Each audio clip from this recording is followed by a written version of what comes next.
Welcome to Mainline Executive Coaching ACT, which stands for And Cultural Transformation, featuring Master Certified Executive Coaches Maikel Bailey and Rich Barron.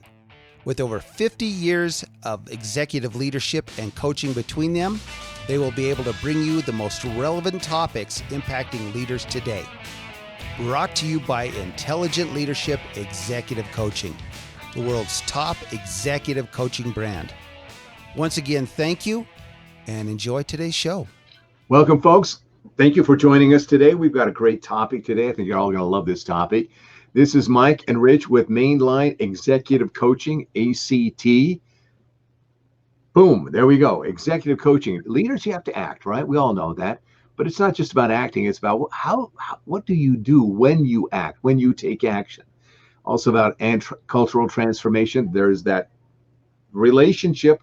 We're going to be talking about that today. When you act in the right ways, you've got a healthy, happy, productive culture. When you do it in other ways, it's not so healthy, it's not so happy. So we'll be talking about that. So, Rich, we're going to talk about, and you've got a great example that you're going to share with us. Let's first talk about kind of the big ideas here, all right? And then you got a great example that you can delve into and really, put the meat on the bones, as it were. So there's leaders that have to be right. Let's just start there, right? Leaders that have to be right. You can't embarrass them. You can't make them look silly or foolish. They've got huge egos, and they just if it's not invented here, they're not going to listen to it. So they've got to be that person that always looks good. They can never look bad. They can never look like there's something wrong. They've always got to be all together, and you got to agree with that because they're right. Now that's one kind. It's a very toxic kind of leader, and that's sometimes it's kind of hard to see that, particularly for them. They can kind of come in and out of that, but fundamentally they come out of a sense of scarcity. That's the thing you want to get. Toxic leaders that have to be right are coming out of scarcity because it's about their survival or a small group in their organization. They have to be right because the goodies have got to make sure that they get covered, that they get the goodies. Now, if other people get that, fine, but if not, that's kind of too bad for you. Versus the healthy leader who does it this way. They want to do the right things for the right reasons, in the right ways, at the right time. Right. Now, let's just kind of unpack that. So you've got a leader over here. The healthy leader says, what's the right thing to do? What's the right thing and how we're going to work this thing through? They'll have conversations. They'll have some people they'll meet with. They'll have discussions. They may even get the company involved at different levels because we're looking for the right thing. Then they'll take a look at it in terms of what's the right reason to do it. Now, that's a big deal because right reason has to do with values. What are the company's values? How do they fit into where the company is going? In the right way talks about principles, using principles that really work, not just whatever stuff. And then when we do it in the right time, considering everybody, how's this going to affect everybody? So you've got these two different kind of main ideas. One is pragmatism versus being practical. Now, people confuse those two terms, but they're very, very different. Pragmatism comes out of progressivism out of the early 1900s. And pragmatism essentially says this: do whatever it is that you have to do to get the results. It doesn't matter if they're moral, legal, ethical. If you have to get it, do those things. The ends justifies the means. That's pragmatism. So when somebody says, well, we got to be very pragmatic about it, make sure they understand what they're saying here, because are you willing to break the law? Are you willing to hurt other people? Yeah, I mean, how far are you willing to go to get it, right? To get the result. Now, practical is different. Practical and practice, similar, roots. There's, and so what we're looking for is leaders that are practical, that practice ethical, moral, legal behavior. That's why those people want to do the right things for the right reasons, in the right ways, to get, at the right timing to get the results. Two very different kinds of leaders. Right. I'll tell you, one creates a lot of anxiety. One that always has to be right. A lot of drama, a lot of anxiety, a lot of suppressed emotions, a lot of unhealthiness. We've talked about it before. Yes. High turnover, high costs for the health care, There's a lot of the stuff that goes on there, and everybody pays. There's the culture, bad leadership, unhealthy culture. The other way, you got to get a healthy leader, you got a healthy culture. So let's hear, now that I've kind of unpacked that, let's have you put some meat on the bones. Describe to us somebody you're very aware of that's that. It's very interesting because one leader, I mean, we talk about culture, we talk about leadership, and culture is a top-down exercise. It essentially comes from the C level, the CEO, the ones with the vision, the ones that are supposed to have the vision to drive the company. One bad apple can turn into a corporate tragedy and really start to change the organization, the culture of the organization, top to bottom. Now, as I talked about before, 20 years I've been FDA regulated medical device organizations as an executive operations management, and really got to know my customers very, very well. We had 100% customer retention from 2006 to 2019. Did very well. So there was a definitely very, very good relationship with these healthcare organizations that I worked with. Not long ago, maybe 4 or 5 years ago, with one of these healthcare organizations I work with, the senior leadership was changed. Now, I had worked with these same people for years. And as soon as this senior leadership was changed, the entire corporation and organization changed. The people that I worked with, they changed. You can tell it became, fear for their jobs. They started to see a huge exodus of high-level employees leaving the organization. And not only that, the way they started to change and handle all their benefits and their people and their promises, literally letting, hundreds of people go overnight, with other promises. And it became, from an outside view, very pragmatic, very self-serving. Like, we're going to be, at all costs, we're going to create this different organization, with a failure to truly understand who the employees are. I know employees that have worked for this company for over 30 years, 35 years, who have said that it is absolutely not even close to what it was when they started. It's a culture of unfriendliness, a culture of paranoia. I'll tell you what, there's certain types of leaders, and types of toxic leaders, and we've all worked with them. We've all seen them from the outside. We've heard about them. We've dealt with them. You've got guys like narcissistic leaders, controlling leaders, leaders who are paranoid, depressive, abrasive. How many of these folks do you know? And here's the real question is, as a leader, do you display some of these characteristics at times? Now, I can tell you from this certain organization that I'm talking about, I know people who have been leaders in that organization for, decades, and they are different people now. They're different. Their culture has changed. Their mindset has changed. Their ability to lead has changed. And it truly is a toxic organization. And, and I feel bad for a lot of these people, because I know a lot of them that have just pulled up roots and left. I was talking to someone who knew about this leader that you're talking about, and a friend of mine, and he said, "Oh yeah, people love this guy. They think he's making them lots of money." Yeah. Now, that's an interesting comment that you're making there, because that's that leader that makes lots of money for the organization, but there's also a high price in a lot of different ways. Not only in this particular case, letting people go, a lot of people go, at different times, just saying you're out the door, no warning, that kind of stuff.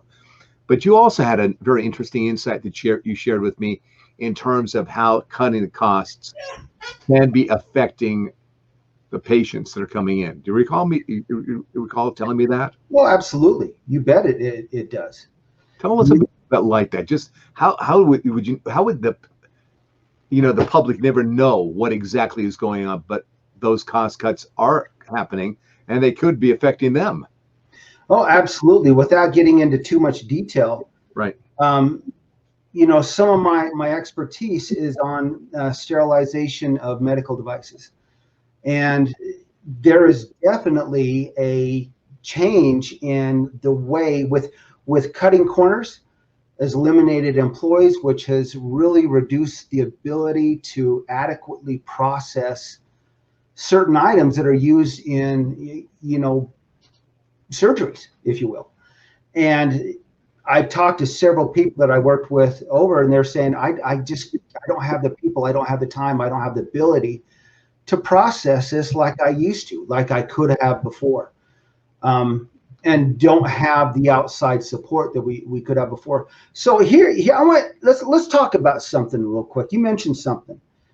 They're loving this guy. They're making a lot of money. They never didn't make a lot of money.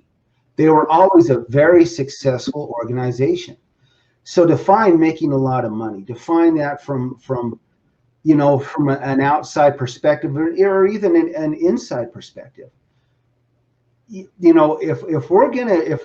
our goal, and true, cash is king, business is cold, cash is king. We got to make money to stay in business.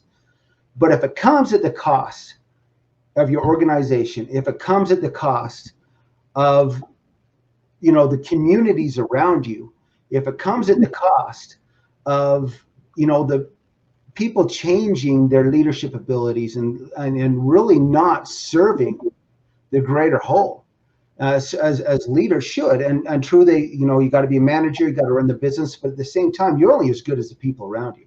If those people leave and leave you standing there all alone, what good does it matter how much money you make? It doesn't matter. It really, if you're not providing the same type of service to the communities around you because you have lost so much expertise in your organization at the expense of making the almighty dollar, where have you succeeded? Now, I guess there's a lot of argument around that, and that's something we could go on and on and on for a long time. But tell me what that really looks like. Blockbuster said, yeah, we're a $7 billion organization until they close their doors. And that's part of what it is we want to see here for folks that are watching this. I doubt we're going to be grabbing the attention of many of the negative leaders. No. They're not going to go follow what it is that we're directing them or suggesting them. They're just not. They're going to be impervious because they got to be right, and you can't do anything to make them look silly or foolish, right? But then there's those other leaders that recognize that there can be some things that they can improve, that they can make better for everybody. Absolutely. But also there's another level for people that are working for those people that sometimes you need to recognize that it's not just you. Maybe they've just created a culture that is toxic. That's part of that whole deal there. And so there is this relationship between leadership and culture. Yeah. If you've got a culture that's not working so great, it's because of what's going on with the leaders there. And then you need to stand back and look, because we've worked with a lot of people over the years that have left companies that weren't really fulfilling or didn't make them happy, didn't make them feel like they were really enjoying their job. And I don't mean like the company has to make them, but the environment itself, the culture itself was very discouraging. It was not a great place to go to work. Yeah. So take a look at that. Leaders, how do your people feel about you? Honestly, forthrightly, you may be busting your guts to get right, but maybe you just don't have it right yet, and you're not quite sure what to do to get it right. Next time, or somewhere soon, we're going to be talking about how leadership can be toxic or how it can be, really very healthy, depending on how you manage yourself, how you do it. And it's not just that like some people that are just, that kind of off the pier, you might say. But there can be very good people that intentionally want to do it right. They want to get it right. Oh, yeah. But they're not getting it yet. And they experience a lot of stress. There's a lot of anxiety. And they just need to know how to change that up in such a way that they're working more the way that they naturally work as a leader. Yeah. That allows them to become their best. And as a result of that, their culture changes. And it's the same thing with the people who work for you. If you tie your employees' hands behind their backs, because of red tape or your toxic leadership abilities or traits, you're not doing anybody any good. And those people want it. And I tell you, in this organization, there are so many wonderful, great, people that I know that work there that have since, number one, either left the company, or two, feel like their hands are tied behind their back and they can no longer do the job that they were hired to do or trained to do or taught to do, or with no input on how to do it. And it's a sad state of affairs. And that's where I think really the toxic leadership, and it's just like it goes back to this, one bad apple can spoil the whole bunch, right? Yeah, and an executive coach, to be honest with you, is not going to change the bad apple. No. They're not going to. However, executive coaching can help those leaders that are struggling, that want to know how to do it better, want to become a better leader. That goes back to, doing the right thing for the right reasons, in the right ways, at the right time. We are the people that can help that leader figure that out, get that all entangled, get that so that it's actually working for you, so that you're happier. You feel less stressed. You feel more motivated. You feel more confident. You feel more competent about what you're doing. That projects out to the rest of your organization. They feel better. You lift them up. So we got about a minute here. So Rich, let's wrap it up. Let's take it home. All right. Once again, everybody, I hope you enjoyed what we talked about today. And it's a big topic. It really is. We could unpack this for days, but we hope you enjoyed what we had to talk about, and we'd love to hear from you. We're here to help you. If you want to go to that next level, this is your last stop. We can do this for you. Go to our website.